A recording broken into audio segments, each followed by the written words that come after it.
OG Sports Rap on Sports Rap Radio Network and Substack. Thanks for hanging out with us. I know everybody's in the mood for long-term discussions of the NCAA brackets, which do in fact get underway on Tuesday with the first and second round game. So, hold your horses.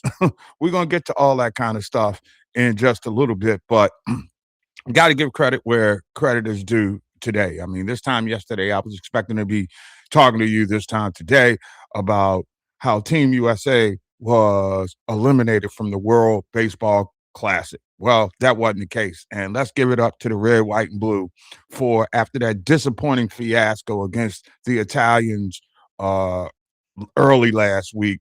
They came back and had probably their best performance as a team in the tournament. And one thing you got to deal with in this pecking order of baseball right now, it's simple. These guys are not in regular season shape, yet they're expected to compete at the highest level. And I think that there are a couple of people that Team USA got to step up on and give credit to. And he's been a captain ever since this thing opened up. And captains not only have to make, emotional speeches, if you will, captivate, I should say, the emotions of the locker room to get the best out of their players. And Aaron Judge, by nature, is not a loud, boisterous guy. He normally goes out and he leads by example, which is, again, what the great ones do.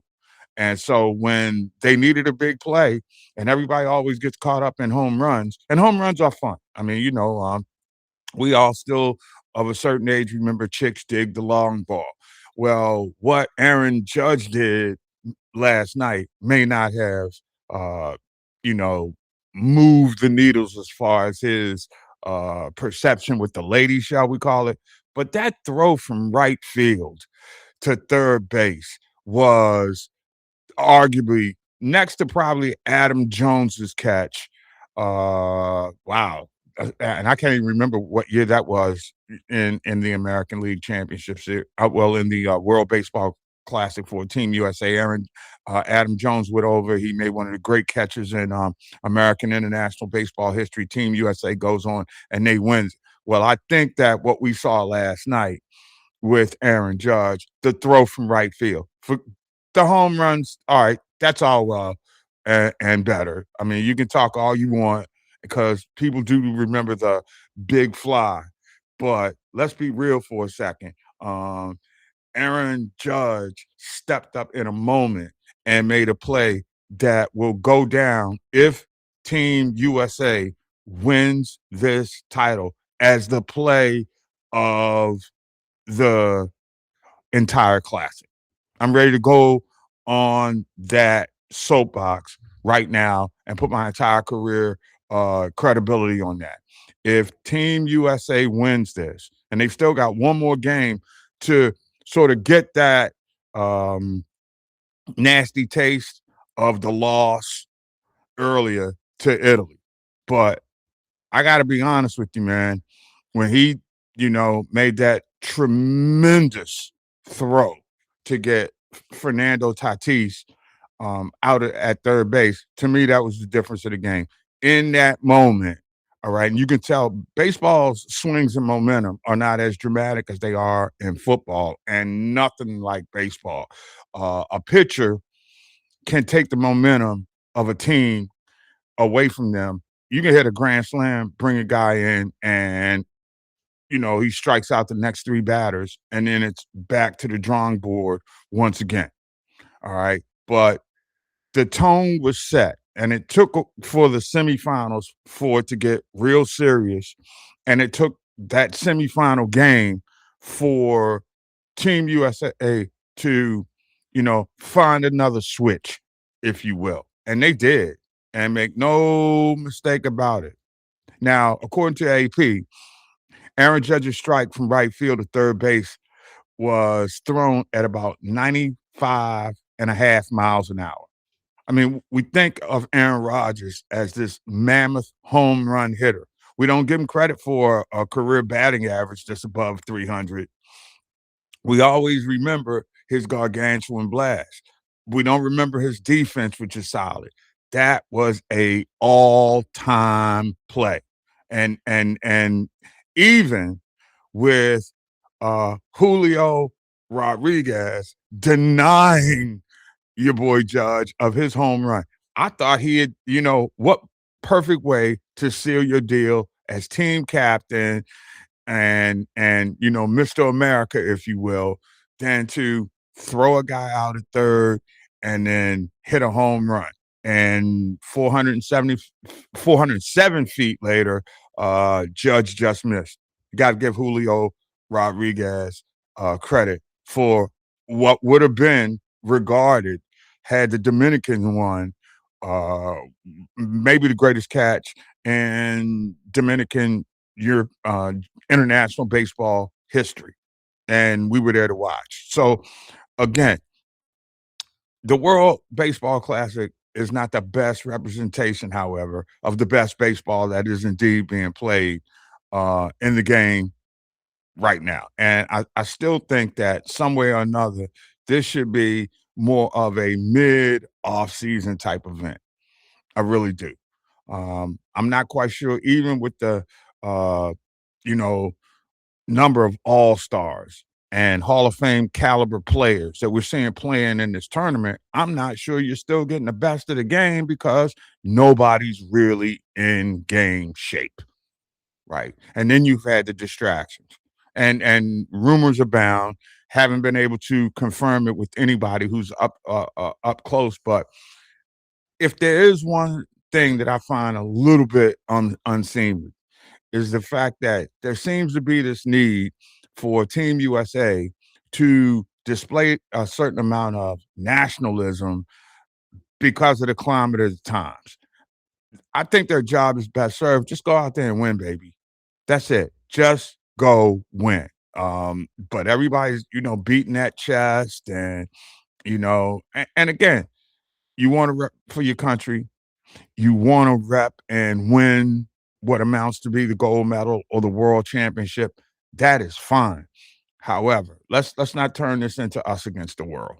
And there was a social media post by a woman of some credibility, I would argue, who seems to be close enough and connected enough to people inside the baseball inner sanctum. And she posted on Instagram that, instead of bringing somebody in, a former player, to motivate and, just give us that rah-rah moment, they went out and got a guy who allegedly or claims to have been the one that killed Osama bin Laden during the raid during Obama's first presidency. All right.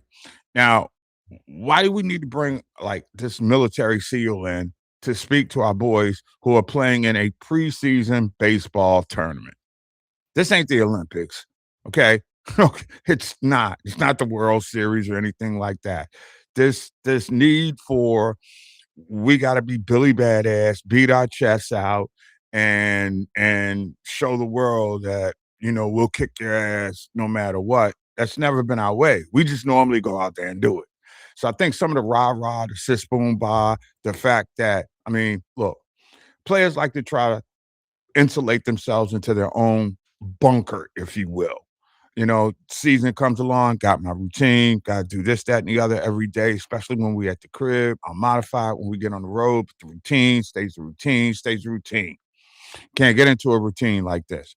Your routine is broken if you're on Team USA and you're playing during spring training. But I will say this, the one place you haven't seen, and the big controversy right now, and it's going to continue to be that way, is going to be when people look back at the final pitch of the game. And you may not like the call. I'm not going to say that I was 100% all in, but I'm probably at 95. Look, they have set up a box, and you can see it right there. What people got to start understanding is it's not where the ball finishes. It's where the ball enters the strike zone that is a strike. And those two pitches, The ones that Rodriguez took looking, those were primetime pitches. Can't make any excuses for him because again, if I'd have put some shekels down on the game yesterday, I would have picked the Dominican Republic. But the Judge play in right field, and give credit where Paul Skeens is. What they have 7 Ks in 4 innings or something like that? It's ridiculous. It was the best played game of the tournament in the moment. And I think, like I'm seeing Peter Schrager this morning. Dude, you're a football guy. All right, stay on over there with the helmets, the shoulder pads, the mouthpieces and all that stuff. Stifle, would you? Okay, no.